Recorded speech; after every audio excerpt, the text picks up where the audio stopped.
Recordemos que estamos estudiando el libro de Marcos, ¿ya? Estamos estudiando el libro de Marcos. Vamos a continuar con el libro de Marcos, ¿ya? El estudio de hoy se encuentra en el capítulo 6, ¿ya? Marcos capítulo 6, del versículo del 1 al 6. Ya, si alguien no tiene Biblia, quizá la pueda compartir. Y si no, no se preocupe porque igual la voy a leer en voz alta para que después la vayamos desglosando.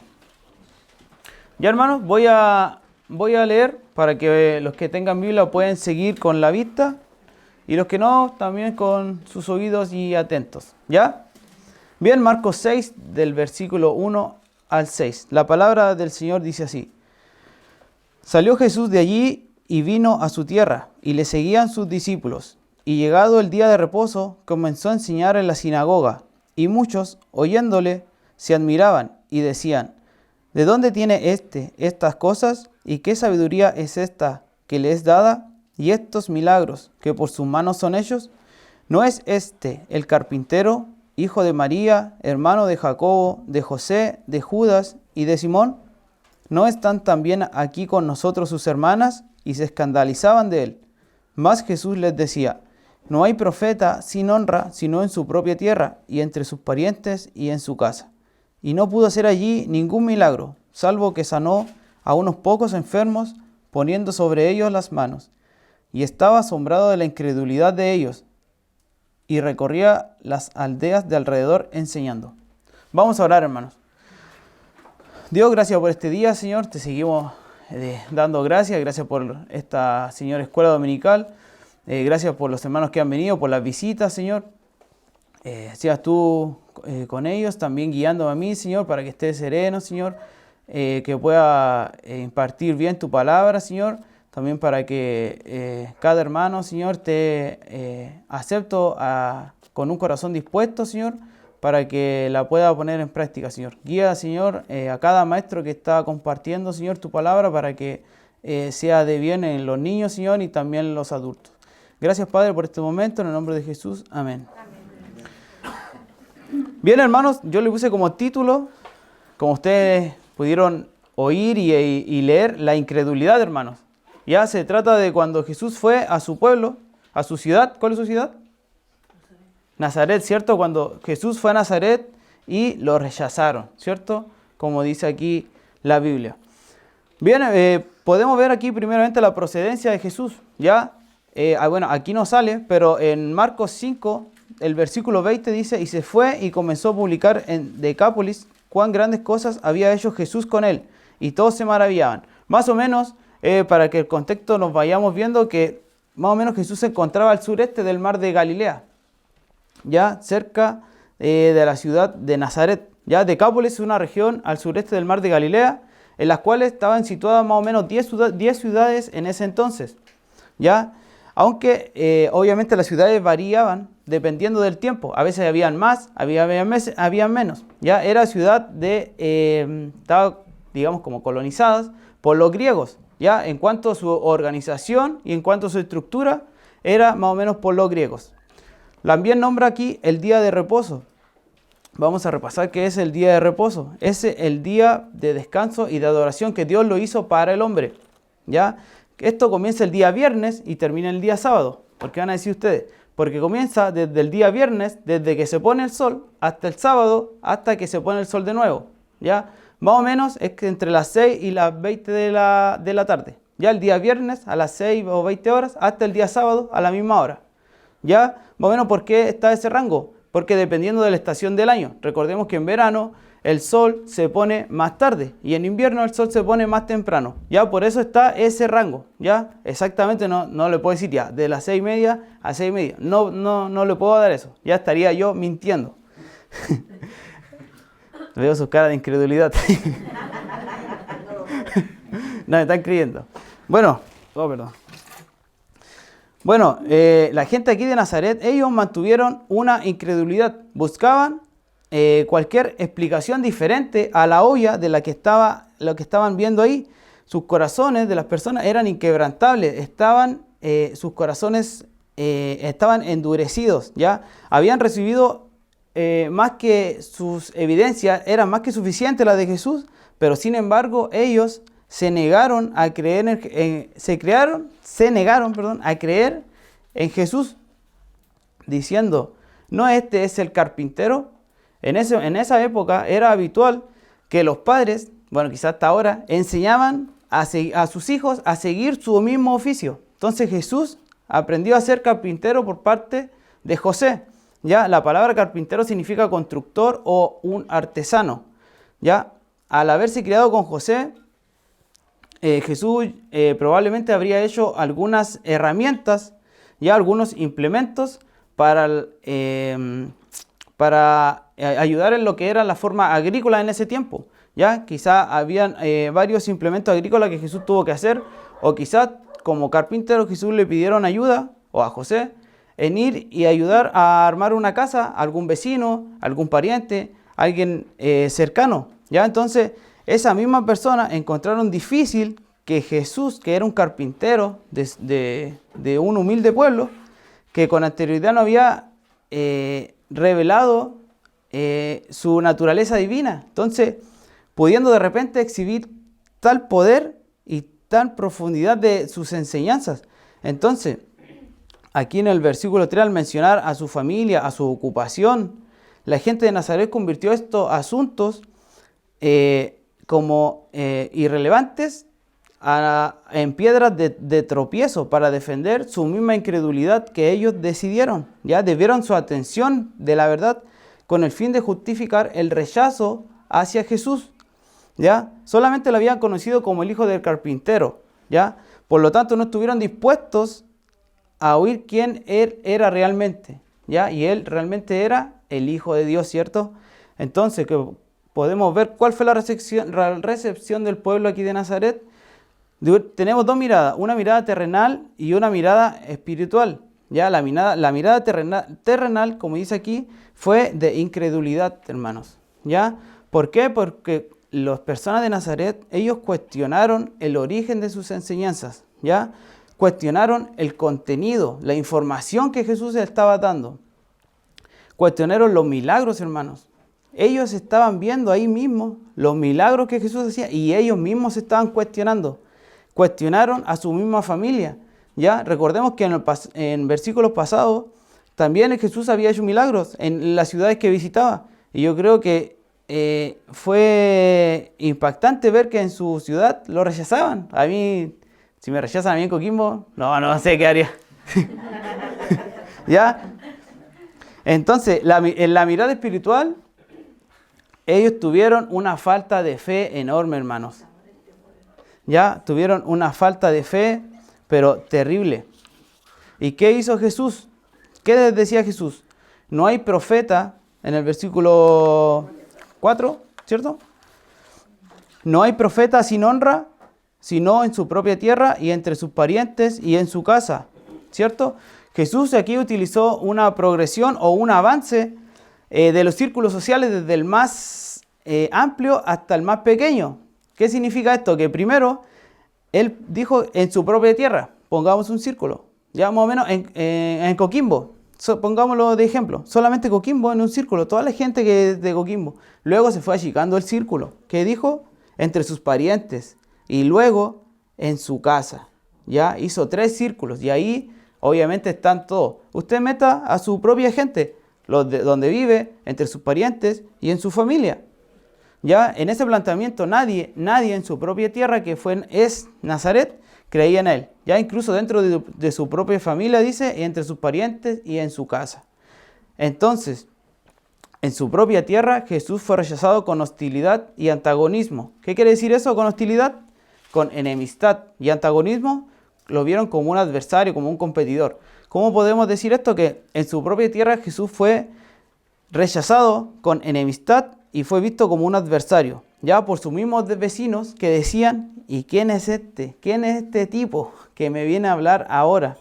Entonces, la misma gente lo rechazó.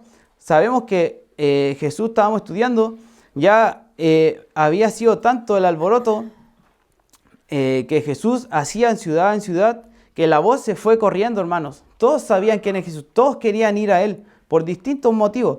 Entonces la misma gente no podía creer que su vecino, que era conocido, tuviera la audacia de regresar a Nazaret y confrontarlos con reprimienda, o sea, con regaño, con amonestación, ¿ya? Mientras él afirmaba ser el Mesías, pero él los confrontaba con reprimienda, con amonestación. ¿Por qué? Porque él tenía autoridad para hacerlo, porque él es el Hijo de Dios y ellos no lo aceptaron.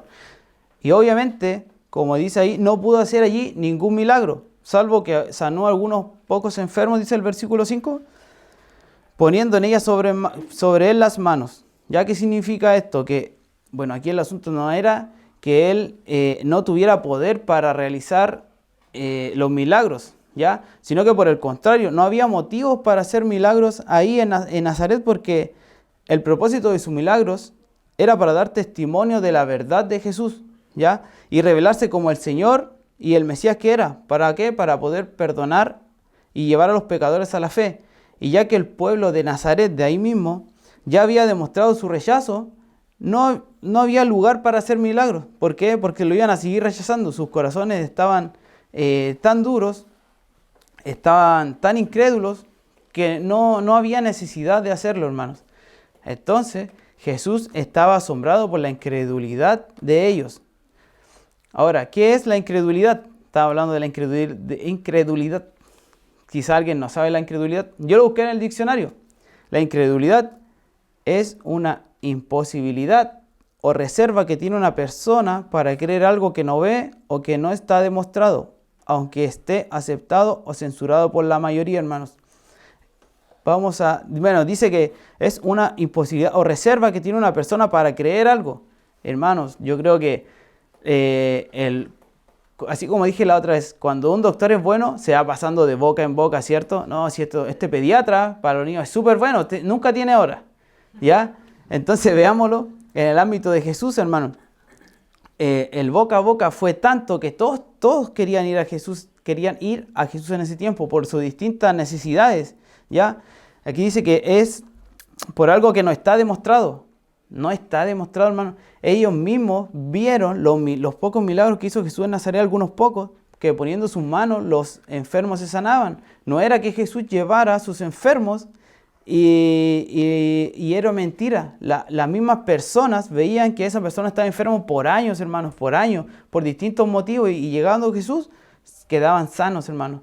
La incredulidad de las personas que vivían ahí en Nazaret. Ahora, ¿qué es la cara de incredulidad? Así. Nah. La cara de incredulidad, hermana, es una resistencia a creer una cosa. Y en este caso, una falta de fe religiosa. Esa es la cara de incredulidad, cuando a veces le dicen, oh, pusiste cara de incredulidad. Así como que, ¿será verdad? ¿No será verdad? Pero hermanos, a veces nosotros nos cuentan algo y nosotros igual a veces estamos así, ¿creemos o no creemos? Pero ellos estaban viendo, hermanos. Ellos tenían a Jesús mismo ahí. Entonces, ¿qué les quiero dejar ahora? Quiero que ustedes crean que lo que dice la Biblia acerca de Jesús es verdad, hermanos. Incluso el hecho de que Él obra o Él hace, y aún en este tiempo, Él puede hacer milagros. ¿Ya? Eso quiero que ustedes crean en esta hora con esta palabra. La invitación a cada uno de ustedes es a conocer más a Jesús. ¿Ya? ¿Cómo podemos conocer más a Jesús? Orando, aprendiendo, animándolos los unos con nosotros, ¿ya? Y trabajando en su obra. ¿Ya? Ahí van varias cosas que uno puede hacer más conociendo a Jesús. ¿Ya? Pero esto es algo más o menos como lo principal. Otro ejemplo que les puedo dar es cuando uno está en el viejo hombre, ya cuando está sin Cristo, uno es de una manera y luego cuando conoce a Cristo es un hombre nuevo, ¿cierto? Es un hombre nuevo. ¿Por qué? Porque al aceptar a Cristo como nuestro Salvador, nosotros somos transformados, ¿ya? No me voy a poner yo más bonito, yo soy así, ¿ya? ¿Qué quiero decir con esto? Que nosotros vamos a tener un cambio, pero un cambio de actitud, un cambio de personalidad, hermano. La recepción va a ser otra a la vista de las otras personas. Quizás nosotros no nos damos cuenta, pero muchas veces en nuestro trabajo le dicen, no, que vaya él. ¿Por qué? No sé, porque él es distinto. ¿ya? Entonces eso a uno lo hace sentir bien. Quizá uno no dice que es cristiano, pero en su interior dice, gracias Señor, lo estoy haciendo bien. ¿Ah? Porque se nota la diferencia, hermano. Se nota la diferencia de alguien que no es cristiano con uno que es cristiano o a veces lo intenta hacer, ¿ya? Porque muchas veces es muy difícil ser cristiano, más ahora, ¿ya? Más ahora como están estos tiempos. Entonces, les quiero dejar una invitación. La misma impresión de la gente que estaba en Nazaret cuando Jesús los visitó, nosotros debemos dar, ¿ya? No de esa incredulidad, sino que la gente vea el cambio que Jesús hace en nosotros, ¿ya? Eso quiero que el cambio que la gente vea, ¿ya? Ahora va a ser al revés, no que la gente sea incrédula al ver a Jesús, sino que las personas de nosotros, de nuestra misma familia, vea el cambio. Hagamos el mismo como círculo de familia que hizo Jesús, pero cambiémoslos. El círculo de la ciudad, después de los parientes y de la familia, hermanos. ¿Ya? Que cada uno de los cristianos que los rodea, que sean los de Coquimbo, la gente de Coquimbo, después los parientes y después la familia, que vea el cambio en nosotros. ¿Ya? Que ellos se note el cambio de nosotros. Muchas veces es difícil, yo sé, muchas veces no tenemos, toda la familia nuestra no es cristiana. Pero con nuestro cambio quizás se pueden motivar. ¿Cómo podemos demostrarlo? Por medio de la fe, ¿cierto? Eso es muy importante, por medio de la fe. ¿Qué versículo tenemos para demostrar nuestra fe? Hebreos 11:6, ¿ya? Lo voy a buscar para que no digan que yo estoy inventando y vean sus caras de incredulidad. ¿Ya? Miren, Hebreos 11:6 dice, pero sin fe es imposible agradar a Dios, porque es necesario que el que se acerca a Dios crea que le hay y que es galardonador de los que le buscan. ¿Ya? ¿Qué es lo que es galardonador? Que alguien que concede un premio o una recompensa. Ya nuestra recompensa no es terrenal, sino es espiritual, celestial, hermanos. ¿Ya? Nuestro conocimiento de Jesús va a determinar nuestra fe. ¿Ya? ¿Qué quiero decir con esto? Que mientras nosotros más sepamos de Jesús, mientras más lo busquemos, mayor va a ser nuestra fe, mayor va a ser nuestra confianza en Jesús. ¿Ya? Eso quiero que en esta lectura estén motivados, ¿ya? A hacer un cambio en nuestra vida. Quizá el cambio no va a ser tan repentino de un día para otro, pero sí el cambio va a ser estructural y va a ir de menos a más, hermanos, ¿ya? De a poquito. Obviamente las personas que son más nuevas no van a tener la misma fe que tiene una persona que tiene más años en el Evangelio, ¿ya? Pero esa es la invitación, que tengamos un cambio, ¿ya? Así como las personas que decían que eran incrédulas, ahora los incrédulos van a ser ellos mismos, ¿con qué? Con nuestro comportamiento, con nuestra actitud, hermanos. ¿Ya? Así que los invito, les dejo ese desafío, ya de aquí en esta semana. Obviamente va a ser progresivo, no va a ser mi cambio de hoy día para mañana, sino que va a ser progresivo, que busquemos la ayuda de Dios y que la progresión nos ayude a cada uno de nosotros a tener en nombre de Jesús lo más alto de nosotros. ¿Ya, hermanos? ¿Alguien tiene alguna duda, alguna consulta? ¿La puede hacer al final o la puede hacer ahora? ¿El pastor la va a contestar? O sea, que no sean incrédulos, ¿ya? Así que esa es la motivación, hermanos, ya con un nuevo hombre como cuando es Cristo. Vamos a orar, hermanos, ¿ya? Vamos a orar. Dios, gracias por tu palabra, gracias porque podemos compartirla libremente, Señor. Gracias por la atención, Señor, por el atesoramiento que tiene cada hermano de poderla llevar a cabo, Señor, en el día a día. Padre, sabemos que es difícil, pero con tu ayuda, Señor, podemos tener ese cambio, Jesús, que la gente vea, Señor, el cambio que hay en nosotros. Quizás no lo vamos a tener ahora, quizás estamos recién empezando o estamos ahí dudando, Señor. Pero, Señor, te pedimos que con tu ayuda, Señor, podamos nosotros, Señor, y la gente que es nuestra familia, Señor, nuestros parientes, en nuestra ciudad donde nosotros residimos, nuestros vecinos quizás, vean el cambio, Señor, y quizás ellos mismos, Señor, después se pueden preguntar, Señor, y buscar también a ti como nosotros una vez te buscamos. Gracias, Señor, por compartir, por mis hermanos que están siempre pendiente, Señor. También te pido que cada niño, Señor, esté con la misma disposición para que pueda atesorar, Señor, y poner en práctica cuando lo necesiten, Padre. Gracias, Señor, en el nombre de Jesús. Amén. Bien, hermano, vamos a dejar al hermano Eloy.